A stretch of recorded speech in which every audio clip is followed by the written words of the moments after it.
The Godfather is one of the most famous movies of all time, and I'm really excited to talk to you about it today on this episode of The Adam Kiss Show. But before we get into that, I'm going to take a moment to ask you, if you haven't already, please subscribe to the channel, give us a like, share, and hit that bell notification so that you're notified whenever we upload a new video. And definitely comment below what other videos you'd like me to do. I would definitely love to hear from all of you, and I'm here for you. So, without any further ado, and with much ado about nothing, let's get into The Godfather.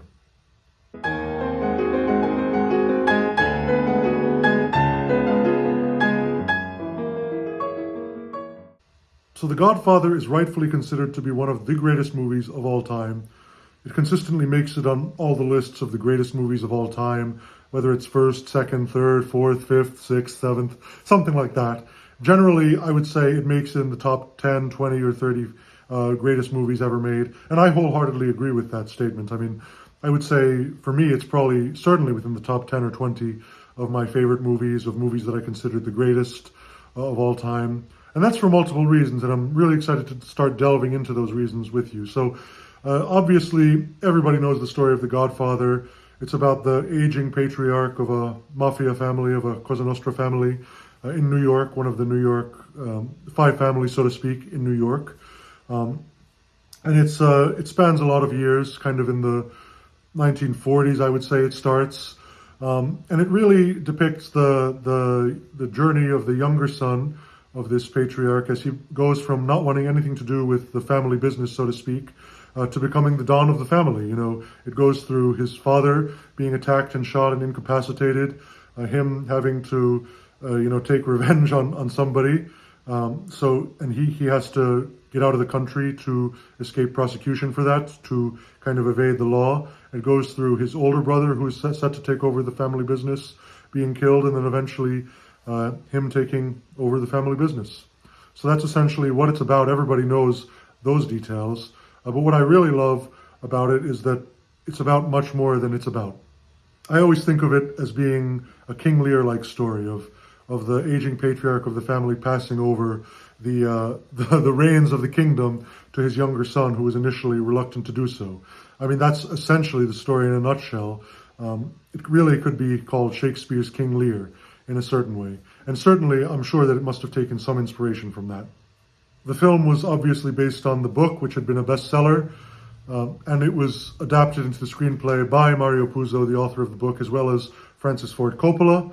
Interestingly enough, in interviews, I've heard Coppola say that he was not impressed with the book when he first read it. He felt there was, too much description of trivial things and things like that. So he didn't necessarily like the way the book was written personally, but he did like the general idea of it. And obviously, it's really incredible that he was hired to direct, because he was not an extremely well-known director. I know that several well-known directors were approached to do it, but it didn't end up working out. For one reason or another, they ended up declining. I know that Sergio Leone is one name I know who declined the movie. That would have been interesting to see a Sergio Leone Godfather movie. We would have certainly had a lot more close-ups, silent close-ups with the music in the background, so that would have definitely been interesting. But who knows if we would have had the incredible score by Nino Rota, because I know that Sergio Leone loved to work with Ennio Morricone, which who knows what kind of a score he could have come up with. So it's hard to imagine the score being any different. I'm sure it would have been great in that case too. But I mean, that iconic Godfather music, da da da da da da da, and then the da da da da da da da da da da. Those are really two incredibly iconic melodies. I absolutely love them, and for me, the score is so important in a movie, so I really can't imagine the movie without them. I mean, the score is really the be-all, end-all. It's really just as important as the script or the acting or the direction. The score is really up there. It really sets the tone, sets the pace in the same way that all those other things do. Another interesting factor with this movie is the casting. Nobody wanted Al Pacino in the movie except Francis Ford Coppola. He was pushing for him because he had met him and worked with him previously, but the studios wanted a big name like Jack Nicholson or Ryan O'Neal or somebody like that in the part. Everyone either declined it or wasn't able to do it. And then they wanted James Caan to do that role instead of the Sonny role. But eventually they managed to get James Caan in the Sonny role and then have the unknown Al Pacino in the role. Again, the studio executives totally didn't want it.